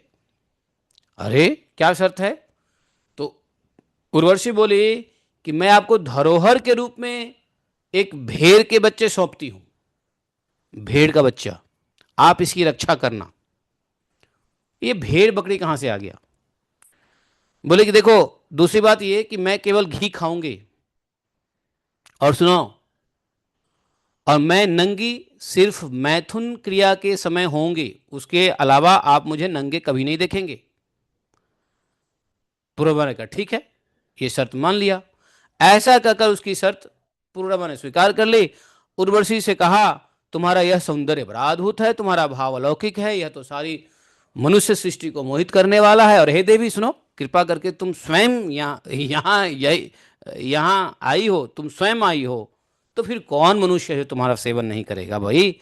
परीक्षित जी, जब उर्वशी काम काम शास्त्र उक्त पद्धति से पुरुष श्रेष्ठ पुरूरवा के साथ विहार करने लगी, तो वे सभी देवताओं की विहार स्थली चैत्र रथ में गई, नंदन वन में, ना जाने कितने कितने उपवनों में स्वच्छंद घूमने लगी। अब पुरूरवा को तो परमिशन, पुरूरवा को देव ऐसा है ना कि ये तो उर्वशी तो स्वर्गलोक की है। अब स्वर्गलोक के जो नंदन वन है, नंदन वन है या जितने भी वन हैं, सभी वन में उसको एंट्री मिलती ही थी उर्वशी को। अब ये पुरूरवा साथ में, उसको भी एंट्री मिल गई। जैसे कभी कभी पत्नी अमेरिकन मिल जाए तो पति को भी वीजा मिल ही जाता अमेरिका का आसानी से है कि नहीं? तो या पति अगर अमेरिकन है तो पत्नी को ही मिल जाती है वीजा, है ना, बड़े आसानी से। जैसे हमारे इस्कॉन में एक बासुघोष प्रभु हैं, तो उनकी पत्नी है इंडियन, क्या गुजराती है वो? बासुघोष प्रभु की पत्नी गुजराती है या बंगाली है, कौन है? उड़िया, हाँ उड़िया की है वो, है कि नहीं? तो तो उनको भी जो है बड़ी आसानी से मिल गया अमेरिका का तो कहने का मतलब ये है, फिर दोनों अपने मर्जी से घूमते रहते हैं। वैसे ही ये उर्वशी और पुरूरवा जो है अपना घूम रहे हैं जहां मर्जी हो, चाहे देवलोक हो, चाहे अतल वितल सुतल क्यों ना हो। देवी उर्वशी के शरीर से कमल के सर की सी सुगंध निकला करती थी हमेशा। उसके साथ राजा पुरूरवा ने बहुत वर्षों तक आनंद विहार किया। उर्वशी के शरीर से एक ऑटोमेटिकली, मतलब बिना डिओड्रेंट्स के ही केसर की सुगंध निकलती थी, है कि नहीं? है ना हम नहीं जानते हैं, ऐसा लिखा हुआ है। तो वे उसके मुख की सुरभि से अपना शुद्ध बुद्ध खो बैठते थे। इधर जब इंद्र ने उर्वशी को नहीं देखा, तब उन्होंने गंधर्वों को उसे लाने के लिए भेजा। इंद्र ने बोला, अरे उर्वशी कहाँ है, इतने दिनों से दिख नहीं रही है, किधर गई है। तो गंधर्वों कहा है, तुम लोग जाकर उर्वशी को ढूंढो। क्यों? उर्वशी छमक छल्लो है स्वर्ग की, वो बहुत दिनों से अभी उसका डांस नाच नहीं चल रहा है, इंद्र के सेवा में नहीं आ रही है। तो इंद्र को लगा कि कहाँ गई, क्योंकि स्वर्ग फीका जान पड़ता है उर्वशी के बिना। ऐसा इंद्र बोला कि स्वर्ग जो है मुझे उर्वशी के बिना स्वर्ग फीका पर जान लग रहा है। और गंधर्व क्या हुआ, आधी रात के समय घोर अंधकार में गंधर्व पहुंच गया कहाँ, उर्वशी के पास। उर्वशी के दोनों भेड़ों को जब जब उर्वशी ने दिया था ना राजा को धरोहर के रूप में, भाई वो क्या किया, गंधर्व ने भेड़ को चुरा लिया और चुरा कर चलते बने। उर्वशी जब गंधर्वों के द्वारा ले जाए जाते हुए उस पुत्र के समान प्यारे भेड़ों को बे बे करते हुए सुना, तब वह बोल उठी, अरे इस कायर को अपना स्वामी मानकर मैं तो मारी गई। यह नपुंसक अपने को बड़ा वीर मानता है, यह मेरे भेड़ को भी नहीं बचा सका। इसी पर विश्वास करने के कारण लुटेरे मेरे बच्चों को लूट कर लिए जा रहे हैं। मैं तो मर गई। देखो तो सही, यह दिन में तो मर्द बनता है और रात में स्त्रियों की तरह डर कर सोया रहता है, और रात्रि के समय में ही उसका भेड़ उठा के ले गए। अब भेड़ में ऐसी क्या बात थी, भेड़, अच्छा मुझे समझ में नहीं आ रहा कि भेड़ दिया कि उसको रखने के लिए, कि मेरे दो भेड़ बच्चे हैं। ठहरो, सबका है। तो फिर क्या हुआ, बोले सुखदेव गोस्वामी महाराज की, परीक्षित जी देखो, जैसे कोई हाथी को अंकुश से बेध डाले, है ना, वैसे ही उर्वशी ने अपने वचन वाणों से, सौंदर्य से राजा को बिंध दिया था। हैं? राजा पुरुरवा को बड़ा क्रोध आया। भाई स्त्री अगर मर्दानगी राजा को ऐसे कहे कि तुम औरत की तरह परे रहते हो, तो पुरुष को तो थोड़ा क्रोध आएगा। तो पुरुरवा को बड़ा क्रोध आया, हाथ में तलवार लिया। उस समय पुरुरवा नंगा था, वस्त्रहीन था। वस्त्रहीन अवस्था में ही वो दौड़ पड़ा। गंधर्वों ने उनके झपटते ही भेड़ को तो वैसे छोड़ के वहीं चले गए, और स्वयं बिजली की तरह चमकने लगे। तब राजा पुरुरवा भेड़ों को लाकर लौटे। तब उर्वशी ने उस प्रकाश में उन्हें वस्त्रहीन अवस्था में देख लिया। बस यही कॉन्ट्रैक्ट खत्म था। कॉन्ट्रैक्ट यही था ना कि वस्त्रहीन अवस्था में मैं नहीं देखूंगी आपको। देखा कि ये तो वस्त्रहीन है, कॉन्ट्रैक्ट खत्म हो गया, कैंसिल। पुरुरवा क्या किया, चलती बनी, सॉरी उर्वशी। अब राजा पुरुरवा ने जब अपने शयनगार अर्थात बेडरूम में अपनी प्रेतमा उर्वशी को नहीं देखा, बड़े अनमने हो गए, और उनका चित्त उर्वशी में ही बसा हुआ था। अब पुरुरवा उनके लिए शोक करने लगे, पागल की तरह पृथ्वी पर भटकने रखे, इधर उधर भटकने लगे पागल की तरह पुरुरवा। और मेरे ख्याल से पुरुरवा एक गाना भी गाने लगे। वो गाना कौन सा था, तूने मेरी जान को जाते हुए देखा है। ये गाना है ना एक। कौन सी गाना है वो? बॉम्बे वाली है, बॉम्बे वाली, बॉम्बे के लोग जानते हैं उस गाना को, हैं, तूने मेरी जान को जाते हुए देखा है, हैं? ये पुरावा जो है ना खूब जोर जोर से गा रहे, भटक रहे हैं, है कि नहीं? तो एक दिन कुरुक्षेत्र में सरस्वती नदी के तट पर उन्होंने उर्वशी और उनकी 5 प्रसन्न मुखी सखियों को देखा, और बड़ी बड़ी मीठी वाणी से कहा पुरवा जी ने, प्रिय तनिक ठहर जाओ, एक बार मेरी बात तो मान लो। अब आज तो मुझे सुखी किए बिना मत जाओ, क्षण भर ठहरो, आओ हम दोनों कुछ बात कर लें। अब देखो, ये जो स्वर्ग की जो परियां होती है ना, स्वर्ग की अप्सराएं, ये सब इनके पास हृदय नहीं होता है। हाँ, इनके पास मोह माया हृदय नहीं है, है ना। कॉन्ट्रैक्ट खत्म, तो पीछे मुड़ के देखे भी नहीं। और कितना भी कहते रहेंगे बैठो थोड़ा बात करो, हम आपसे बात करना चाहते हैं देवी। अरे अब इस शरीर पर तुम्हारा कृपा प्रसाद नहीं रहा, इसी से तुमने इसे दूर फेंक दिया है, अतः मेरा यह सुंदर शरीर अब बेकार हुआ जा रहा, और तुम्हारे देखते देखते इसे भेड़ी और गीध खा जाएंगे।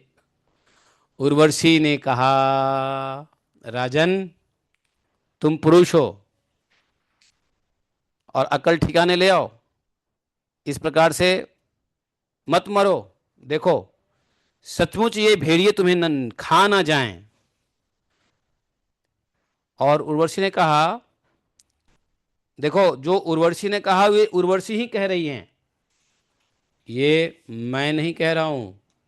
36वें श्लोक में देख लो उर्वशी क्या कहती है, क्वापि सख्यम न वै स्त्रीणाम वृकाणाम हृदय यथा। स्त्री कहती है, उर्वशी कहती है कि स्त्रियों का हृदय, स्त्रियां किसी के साथ मित्रता नहीं करती, स्त्रियों का किसी के साथ मित्रता नहीं हुआ करती। स्त्रियों का हृदय और भेड़ियों का हृदय बिल्कुल एक जैसा होता है। अब समझ में आया भेड़िया क्यों दिया? अब समझ में आया भेड़िया क्यों दिया? पालने के लिए, मतलब रक्षा करने के लिए। क्योंकि स्त्री का हृदय और भेड़ियों का हृदय दोनों एक जैसा होता है। ये उर्वशी कह रही है, हाँ मैं नहीं कह रहा हूं, मेरी कोई गलती नहीं है भाई।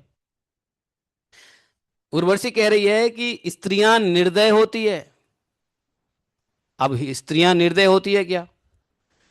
क्रूरता तो उनमें स्वाभाविक रहती ही है, स्त्रियों में क्रूरता, तनिक सी बात में चिढ़ जाती है, और अपने सुख के लिए बड़े बड़े साहस के काम कर बैठती है, जैसे पति को गड्ढे में धकेल देना पानी के कुआं में धकेल देना, है ना, वो जो कौन सा लव वैली ये घाट है वहां जाके धकेल देना, ऐसे बड़े बड़े साहसिक कार्य करती हैं। थोड़े से स्वार्थ के लिए विश्वास दिलाकर अपने पति और भाई तक को मार डालती है। नारायण नारायण, ये उर्वशी कह रही है ये स्त्रियों की बात है। लेकिन जो भगवान के भक्त लोग हैं वो स्त्रियां ऐसी नहीं होती है।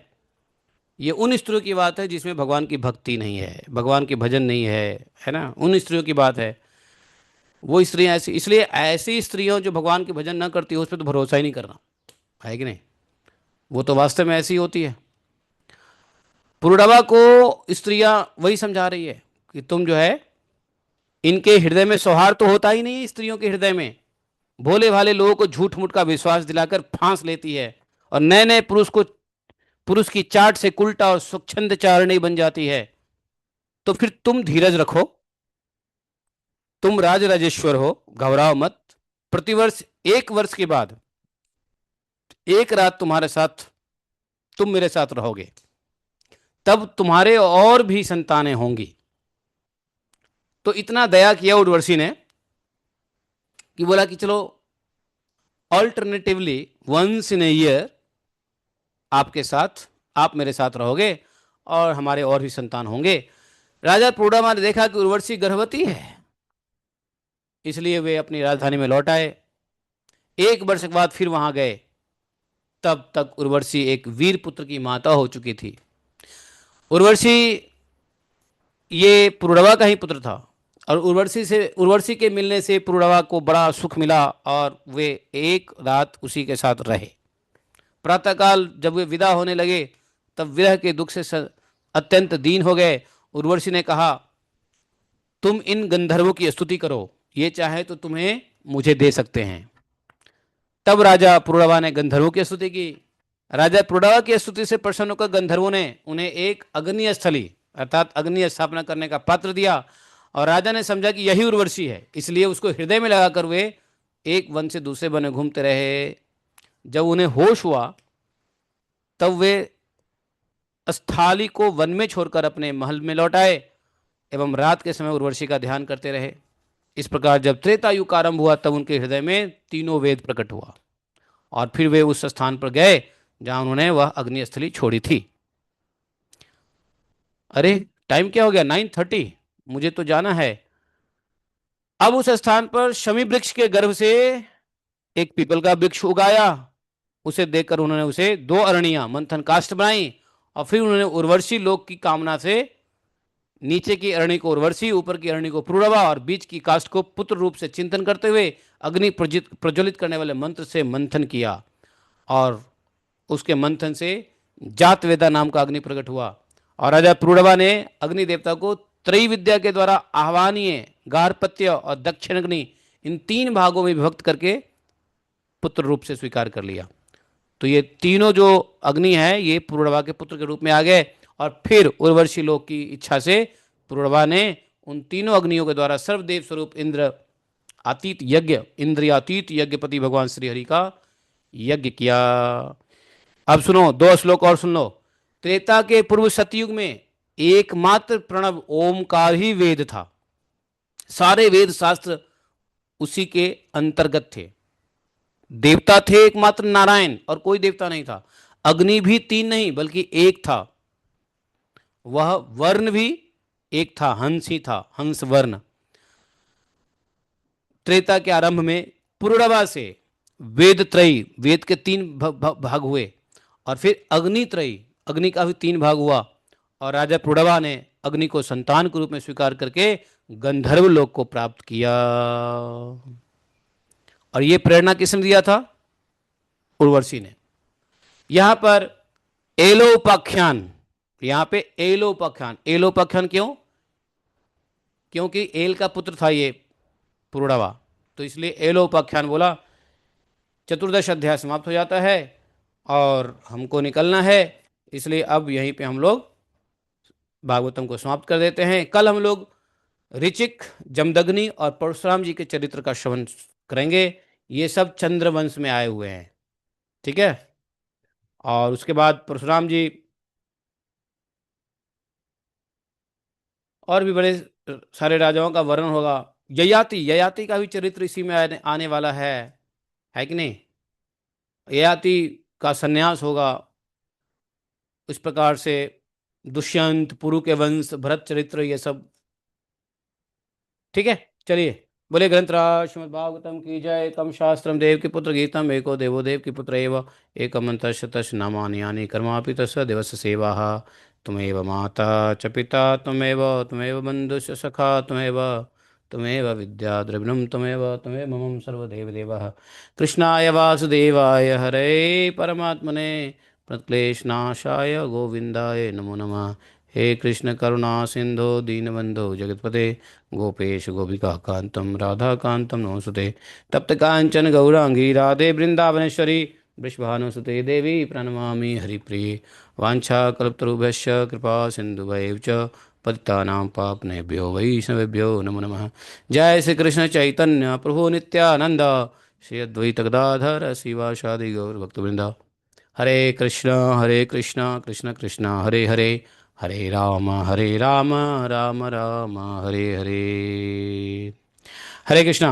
माता जी, तो एक काम करो, अ, गर्ग संहिता को थोड़ा आज सेकेंड हाफ में रखते हैं, क्योंकि ब्राह्मण वैष्णव भोजन है, तो हमें जाना पड़ेगा। गर्ग संहिता को later in the half, second half में कर लेंगे। तो आप अभी फ़िलहाल के लिए अ, चलो जयति ते अधिकम गा लो, और चौराष्टकम बाद में गा लेंगे। जयति ते अधिकं जन्मना व्रज, शतन्दिरा शाश्वतत्रयी, यत्किंचितां दीक्षितावका, हिता सवा त्वां विचिन्वते।